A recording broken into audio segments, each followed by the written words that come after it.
What if the very thing that nearly broke you becomes the foundation for helping others heal? Well, hello, everyone. I'm Andrew White, the host of Leading Our Own Way, and welcome back. Today, I'm joined by Helen Bauzon, a dietitian with over 25 years. This is Helen right here. Yes, 25 years of experience, who discovered something profound, that our deepest struggles often become our greatest strengths. Helen and I share something powerful in common. We've both faced workplace bullying that challenged us to our core, and we've both uncovered the life-changing connection between food and mental health. Her journey from surviving toxic workplace dynamics to transforming lives through nutrition is one you won't want to miss. Please subscribe to the channel here on Leading Our Own Way. Subscribe on Spotify and Apple. It really helps the show. And if you could, give us a 5-star review. That would be incredible. It'll help me reach more people with the show. Appreciate you guys. Thank you for keep coming back. Here's Helen and myself. Welcome to Leading Our Own Way. I'm your host, Andrew White, and this is the podcast that unveils captivating narratives of resilience and personal triumph. This podcast is for anyone seeking inspiration and insights on overcoming life's challenges. Follow and subscribe, and then we can lead together forever. Helen Bauzon, welcome to Leading Our Own Way. Such a pleasure to have you. How are you this evening?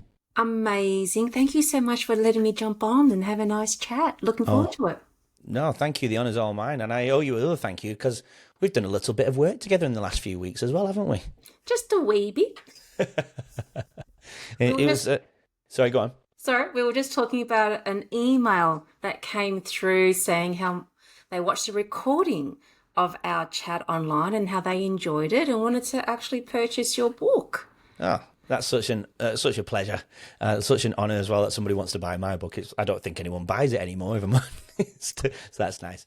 Thank you for the opportunity because it builds my confidence. And this podcast is all about being vulnerable, and I'm being vulnerable now. And, I'm not going to lie, the fear and anxiety sits in nobody wants to hear me talk. But Helen allowed me to speak on your platform to all your amazing viewers and your database that you've got there going with your customers and your clients. And it was amazing we had a good chat and people seem to have taken something away from it. So thank you. It was amazing. No, it was the 4 C's.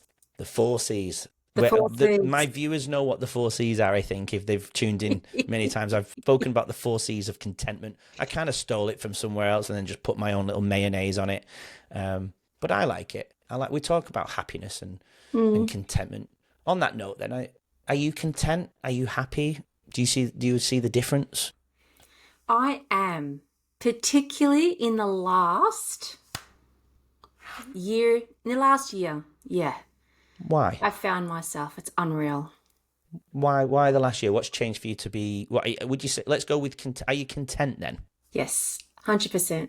Because I feel like happiness fluctuates, doesn't it? It can go up and it can go down. But yeah, even when that happiness goes down, doesn't mean we're not content in life still, does it? Does it? Yeah. Would you say you're content? Definitely content.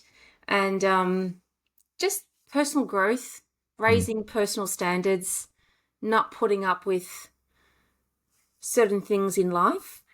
And it's amazing when you set up those boundaries. Life is good. So what's changed for you in the last year then for you to have that perspective? Working through a challenging situation, and for the first time, just being firm professionally in a particular meeting and taking charge. Yeah. And no longer flying under the radar. It was awesome. And so I'm guessing we're going to go into that, aren't we? Yeah, sure. Yeah, thought so. So, and we have something quite, I think what you're touching on there is we share something in common, don't we, in terms of the workplace. And that's how we met when we first met. Helen and I actually met at a LinkedIn event in Melbourne city centre, and we got to talking. We sat on these big stools, and for some reason you listened to me jabber on for ages. I normally see the eyes rolling after a certain point, and yours didn't. I'm like, oh, no, she's still listening to me. She's absorbing it. Loved it. Well, everyone who's listening, who are friends, are going, yeah, the guy doesn't shut up. Trust me. No, awesome. Yeah, you continued listening. I checked the eyes for rolling. They didn't roll. And you stayed I tuned just in. I couldn't believe it. Yeah. focus. And you heard me out. You heard my journey. And then we went on to you. And it was it was the same but different, right? Right. Yeah. And it's connected to the workplace bullying scenario. And then Yep. we connected further down the track around nutrition and food. And you can see this book that's right over my shoulder, The Food Mood Connection. Yes. And we did touch on food and nutrition, part of my fourth C, which is cook. We discussed that on your night when we did the event online to your clients. Yes. And that's a good place to start. Before we begin of how you're leading your own way, if you can summarize here at the beginning, I suppose a bit of a hook for our viewers, what do you think what's the best way to summarize this episode and the things we're going to cover? The power of manifestation. Ooh, I like it. Well, you got me hooked. The power of actually just applying it. Yeah. And saying it, believing it, and telling my husband, don't challenge me, just embrace it. Listen, boy. Listen. That's where the contentment comes in.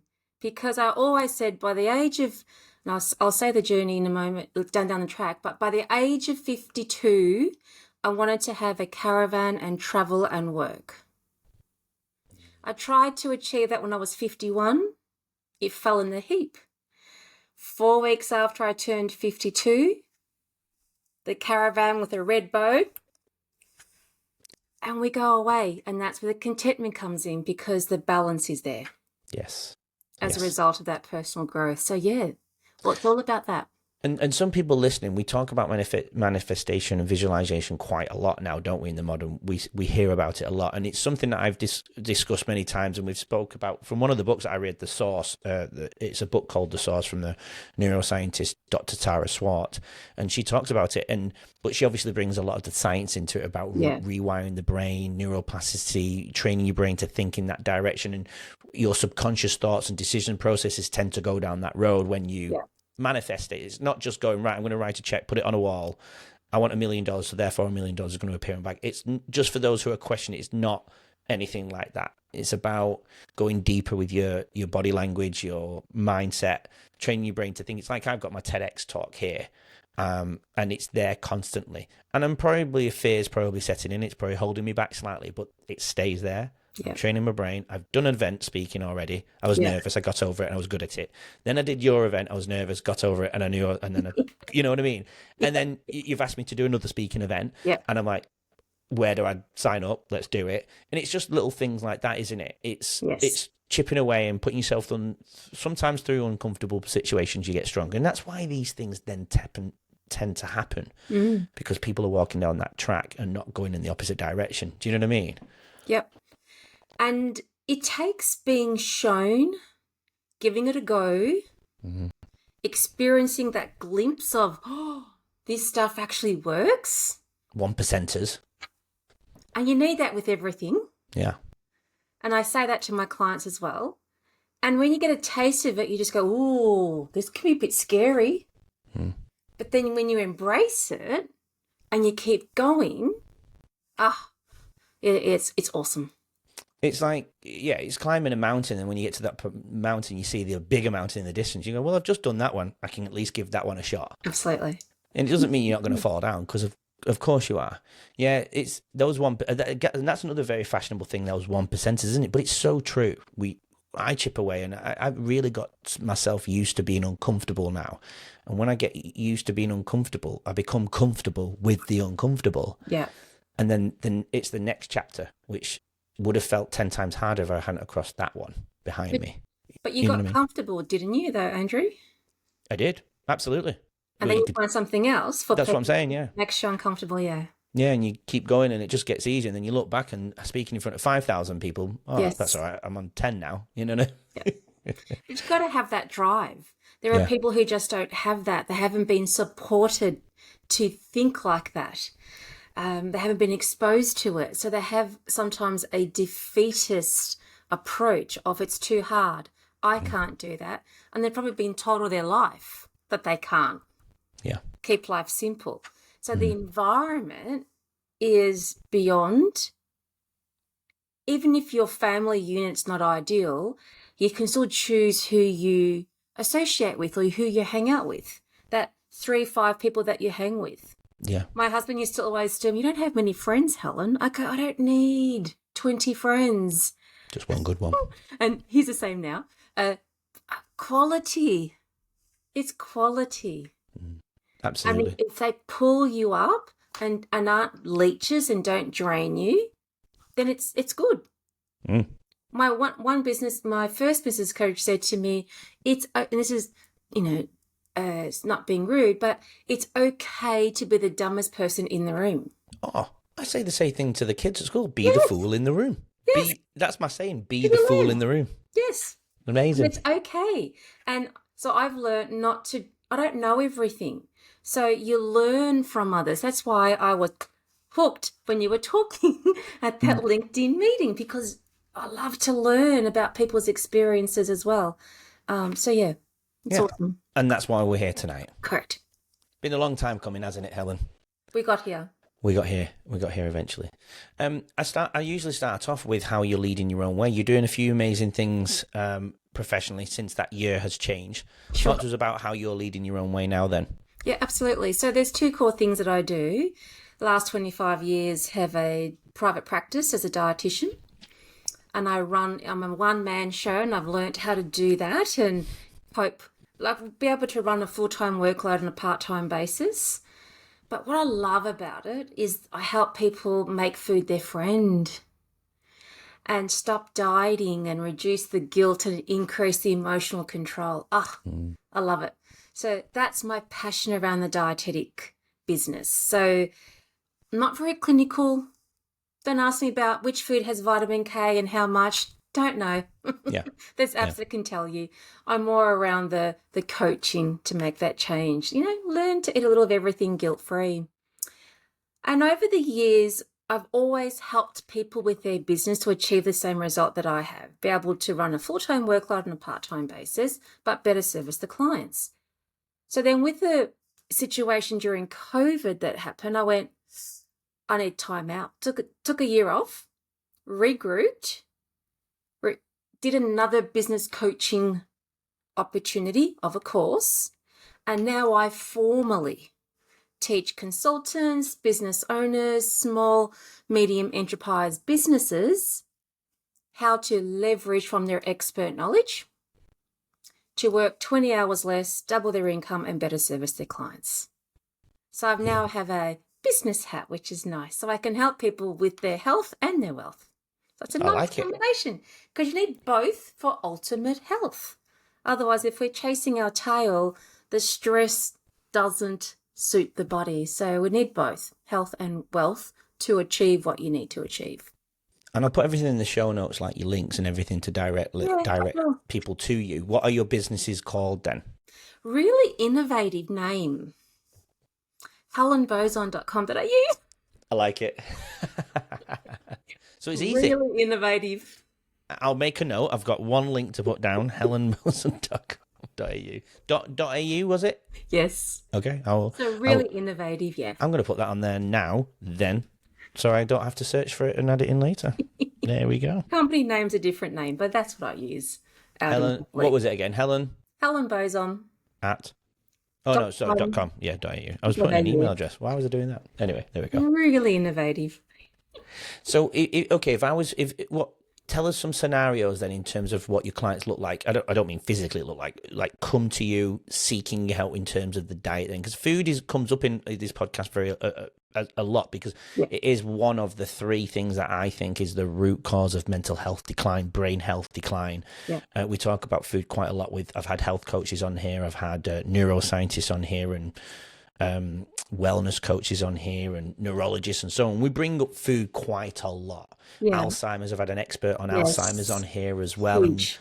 And it's huge. And they've said, in England, it's against the law to say Alzheimer's is preventable, or should I say reversible, past up to a certain point. In England, apparently they're not allowed to say it. Yeah. So she didn't say it on the podcast. Yeah. But we definitely implied it without having to say it. with all of that, then what type of clients come to you and seeking help for? I mean, does Alzheimer's ever come to it? Does other things, chronic diseases, autoimmune issues? Yeah. Fundamentally, people struggling with their weight Yep. who would have an underlying medical condition such as diabetes, cholesterol, bowel issues, so bloating, cramping.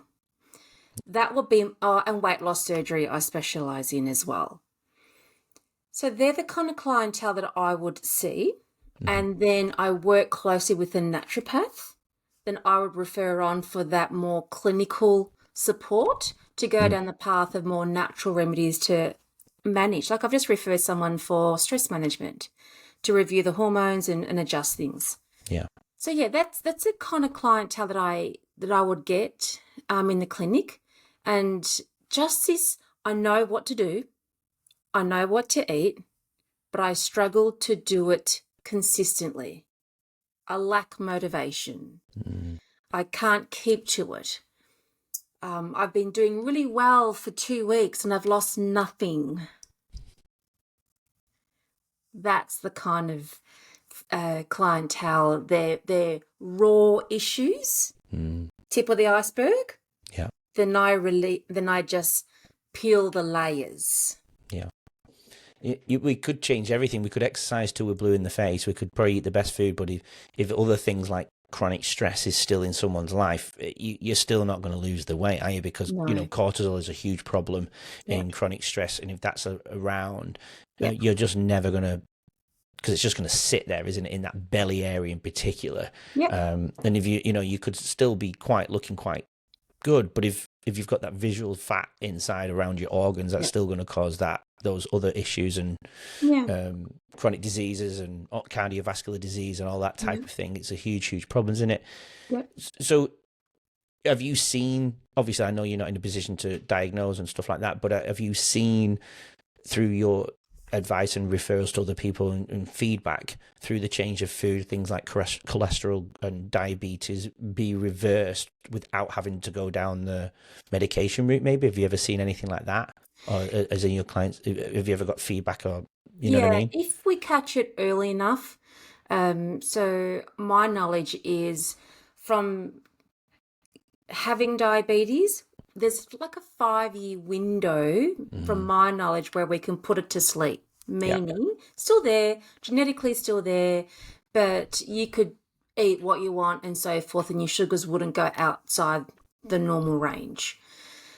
So can you have a dramatic effect on someone's blood glucose levels overnight? Overnight. And it's just working through those classic basic misunderstandings. I make my own fruit juice. There's no sugar in that. I go, it's full of sugar. No, it's not. But people don't realize that fruit's got carbohydrate. And people eat rice or pasta, no issue, but don't realize they might be having 4 times the volume. So even if you don't have diabetes, you don't want that load anyway, because it all gets broken down to glucose in the bloodstream, and too much is inflammatory anyway. So it's the one approach for everyone. So if someone comes to me for diverticular, manage weight, or and diabetes, they think they need to do 3 different dietary approaches or have 3 different dietary approaches. It's not. I have a model which teaches people, eat what you want. Here's the balance of protein, because that's number 1. Let me portion the carbs. And they can do it visually. And it ends up being one approach for everything. And it simplifies the journey. That's what I do. Yeah. Because everyone always responds to everybody's different, but really we still share 99%, the 9.9 the same DNA. So we all those 0.1% is just maybe how we all look. We look completely different. That could just be that percent, but everything. There's actually a picture that I saw not long ago, and people who are different sizes and whatnot, but inside all the skeletons were pretty much the same. Yeah. And everything else externally is maybe a snapshot of what, yes, of course, genetically and big, it could be coming from a bigger family or a smaller family, a skinny family, and things like that. It's interesting though, isn't it? Well, God, we could go into a whole rabbit hole here for sure. Yeah.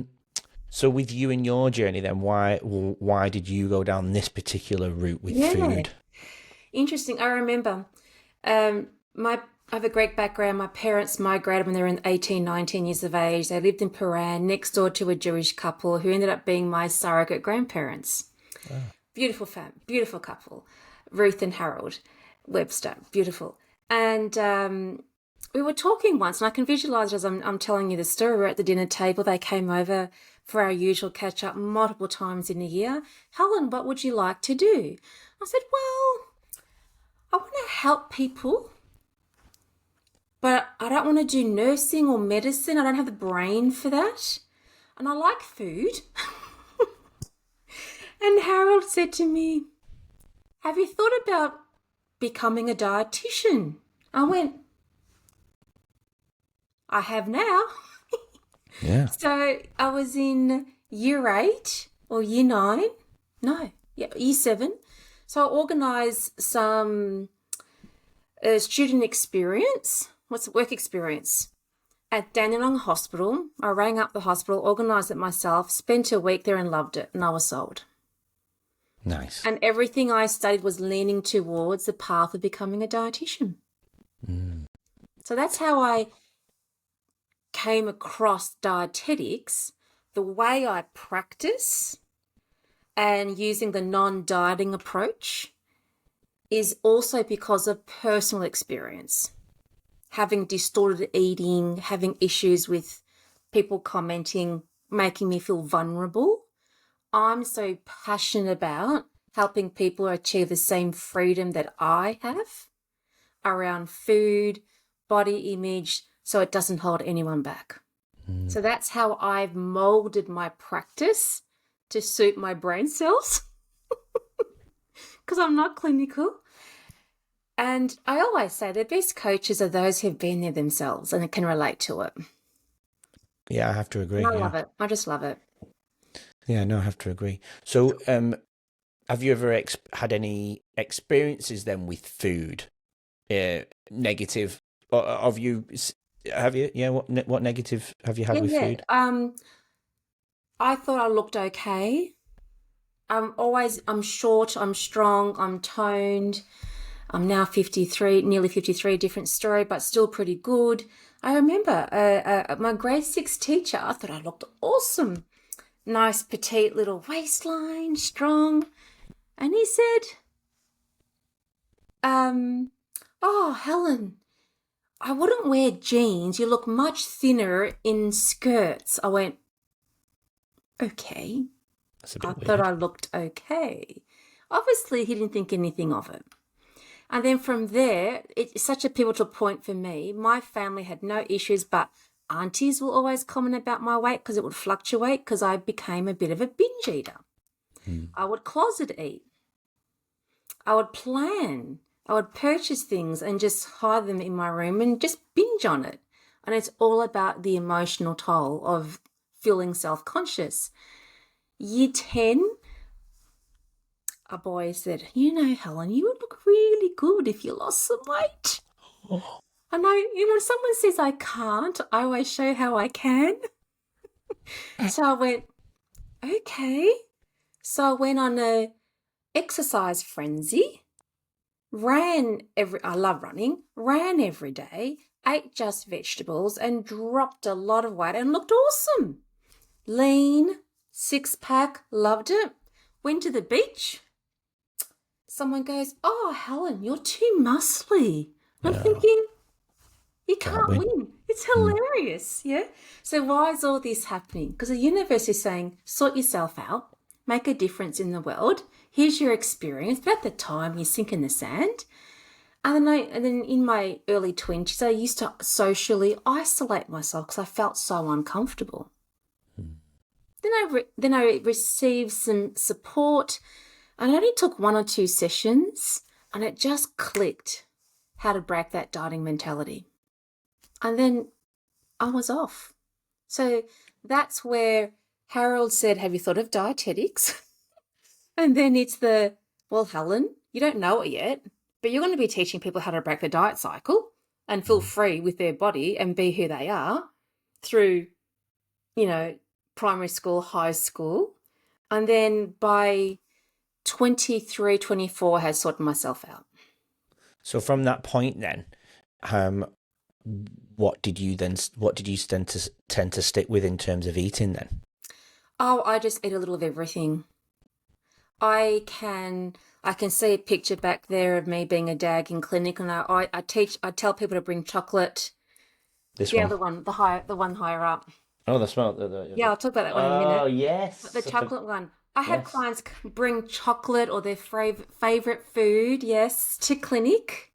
Yeah. And I teach them how to taste, smell, texture-wise, feel satisfied on less.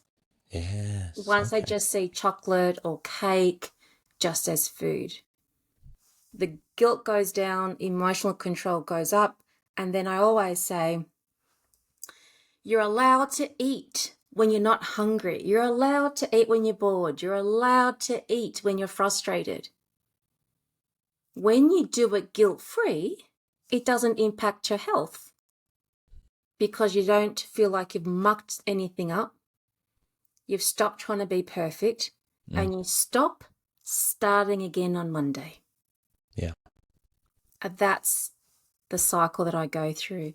So, yeah, that's why I've got that picture there because, I just teach people how to taste their food a little bit more. I've had a lady who would open a pack of twisties and would just eat the whole thing, like the large pack.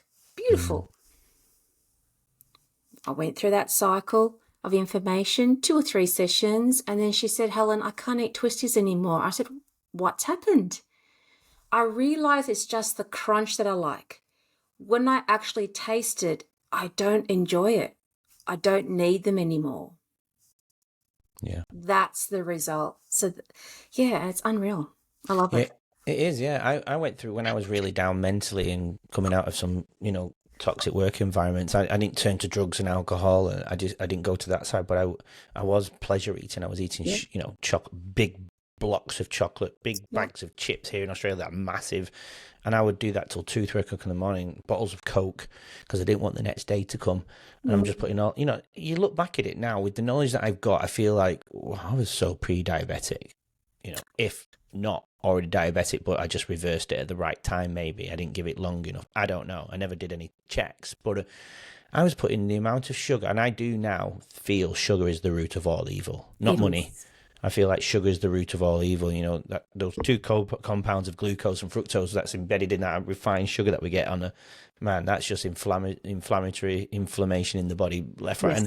But I got rid of sugar completely, and I lost 9 kilos in 3 weeks without exercising because I had torn meniscus in both knees, so I couldn't exercise. That was due to some basketball injuries that had occurred in England when I went back to visit, and I didn't need surgery. However, I couldn't really run in the way I would normally, and I lost 9 kilos in 3 weeks purely because I did a clean sugar diet, and I did cold plunges, and I know that's acts in an anti-inflammatory. I know that also contributes to helping losing weight when you plunge into freezing cold water.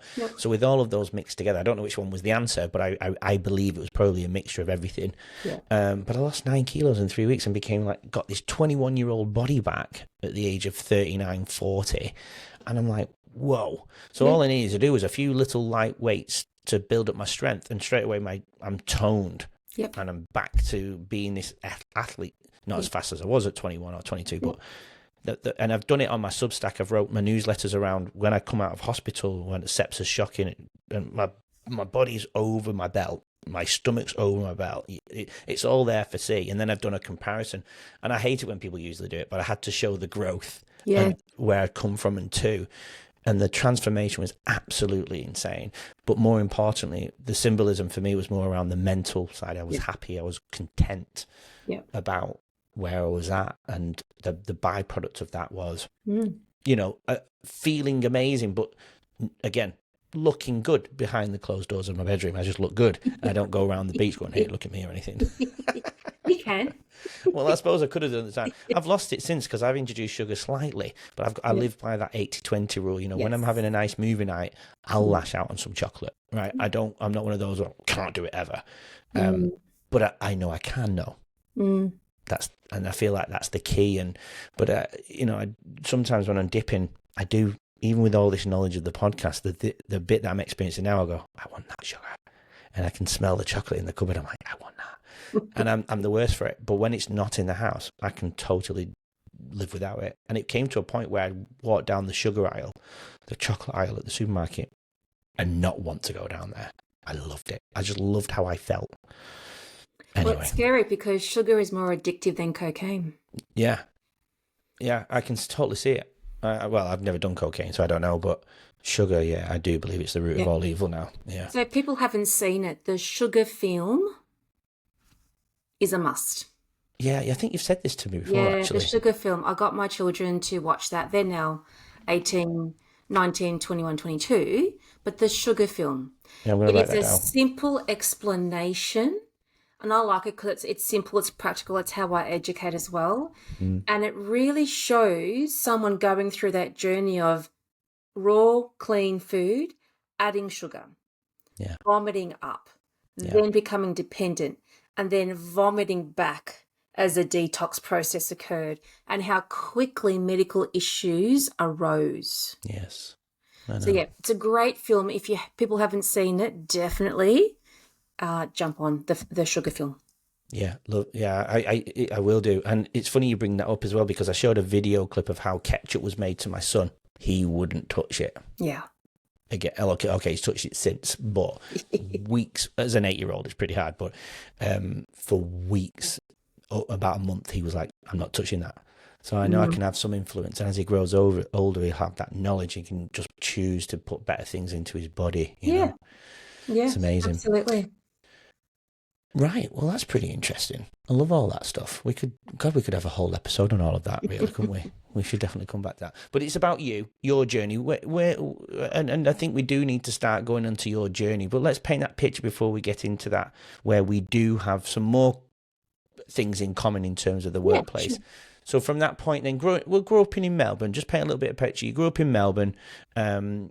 Tell us a little bit about yourself growing up and in school, and then we'll dive into your workforce and where it all kind of went downhill for you. Yeah.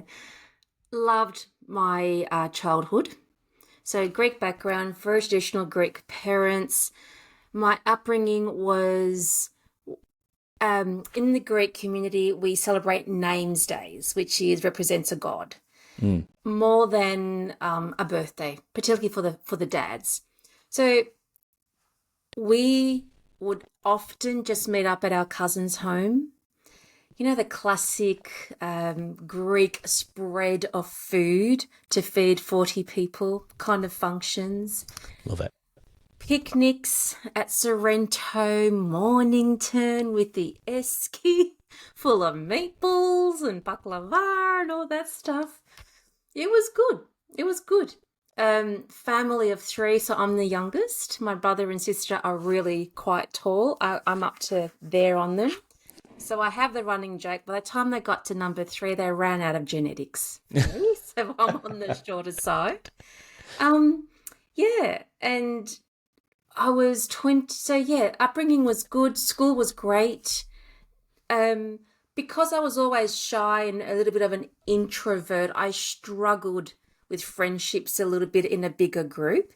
And ironically, when I met my husband, who's the complete opposite to me, and we would socialize in his network of friends, he didn't realize, but he would just dump me in the sense of, you're an adult.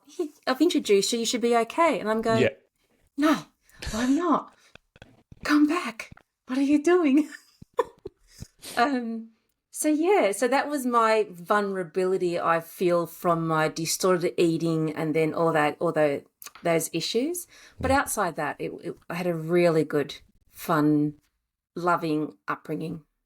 Very supportive. And you studied dietitian course at university, didn't you? Yeah. Science as well, right? Yes, yeah. I didn't get, it was a 3-year science degree, 2 years postgrad masters in nutrition and dietetics. And I needed 75 to get into, I live in Mulgrave, to get into Clayton Monash. I didn't get in. I missed out by 5 points. Oh. So I'm a door knocker. I'm a hard worker. So I door knocked, spoke to the right person. What do? All right, Helen, go to Deakin for 1 year. I then transferred straight into second year science at Clayton. Great. I did that. Deakin was great. It was a small uni at Burwood. Came to Clayton campus. It was so big. Everyone had their network of friends. I felt like a third wheel everywhere. So I felt really uncomfortable again socially. It was just really awkward. Finished the science degree, but obviously I knocked doors. So I went to Deakin, which was in Geelong at the time, was the only place you could do dietetics. I spoke to the horse's mouth. So they get to know me, get to know my name. And I said, what do you have to do? What kind of marks do you need? What subjects do you need? Anyway, I got in. And then when we were enrolling, and the main lecturer, he just smirked when he saw me. Why? Because I had met them before, in a good way. They'd met me before. I had shown initiative. I had shown that I was really keen. Only 42 students get elected every single year. And it was the only school at that time you could study to become a dietitian. By the time I finished, it was then changed. It converted to an undergraduate. It was 4 or 5 years undergraduate. There's heaps of dietitians coming out every year. So I always say to my kids, it doesn't matter what number you get at year 12. It's just a number. It doesn't define you. Yeah. It doesn't matter where you start. Whatever you want to do, just knock on those doors, learn what you need to do, and just go for it. Personality and character will get you further than anything, won't it? Yeah. And I have nightmares that I need to study again. So I don't study. I don't want to do courses. I don't want to be a serial course attendee. I will study and get a certificate if I need it to do something professionally. Yeah. Otherwise, I pay business coaches who have done it and have got a proven track record. I'll pay for their expertise, their expert knowledge to get me there faster. Yeah. That's my philosophy. Yeah, nice. Yeah. So what after university then, what was your first employment in your profession? During student placement as a student dietitian, I went to the Caulfield Community Centre. I loved it. Again, because it's not clinical, you're free, you can do things.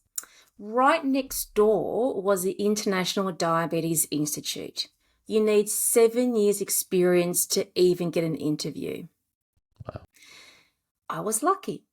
Those dietitians at the Diabetes Institute asked the dietitians in the community centre, do you know of any dietitians? I got in, no interview. Oh. They were obviously desperate. No. And trust who they saw in front of them, being me. And I was there for a good 3-5 years. Loved it.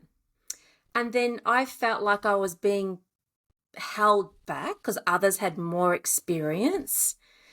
So I just did things, side projects, built up my private practice. And after 3-5 years, I moved on. That was my first job. Loved it. Nice. It was really good. So did you work privately after that for yourself? Yes, that was the goal. Yeah. So that we could have kids and I can work part-time, bring my income in and be a hands-on mum. So I would do the mum thing during the day at 4:00, twice a week with Steve, and I'll go work 4 or 5 hours as a dietitian in private practice. Wow. And what years are we talking about here? What year is that from until? Around year 2000, 2003, I had my children, and so we were an awesome team. Steve was really hands-on, had the babies within 2 weeks back at work. Because I'm only working 4 hours. Yeah. Like twice a week, so it was fine. So as the children get older, how do you redirect your profession? Are you continuing that pattern or do you go into more of a daily routine? Yeah, so as they got older and they were at school, I always worked during the day, and then my Saturdays was my after hours. I didn't do night work anymore. Yeah. And they would be with Steve with their soccer. So I would work Saturday as my after hours and he would have the kids all day at soccer. Yeah, nice. It was perfect, and I've continued that now. Yeah. Yeah. But during during COVID time became a bit of a difficult time for you, Yeah. wasn't Yeah. it? Is this the period of time where you went through some heartache in the workplace? Before you go into that part, then how explain to us the job you were doing and when you entered it, which obviously was before COVID, wasn't it? Well, that's the end of part 1 with Helen. What a powerful conversation that we had about contentment, workplace resilience, and the food mental health connection. In part 2, we're going to explore more of Helen's journey as a dietitian, her experiences with clients, and her vision for giving back to the community. She's got a good purpose. She means well. She's doing some incredible things with both of her businesses. Anyway, come back please for part 2 with Helen and myself. We'll see you then on the next one. Join us tomorrow to hear more from today's incredible guests and learn valuable insights to help you lead your own way. Don't forget to subscribe. We'll see you then.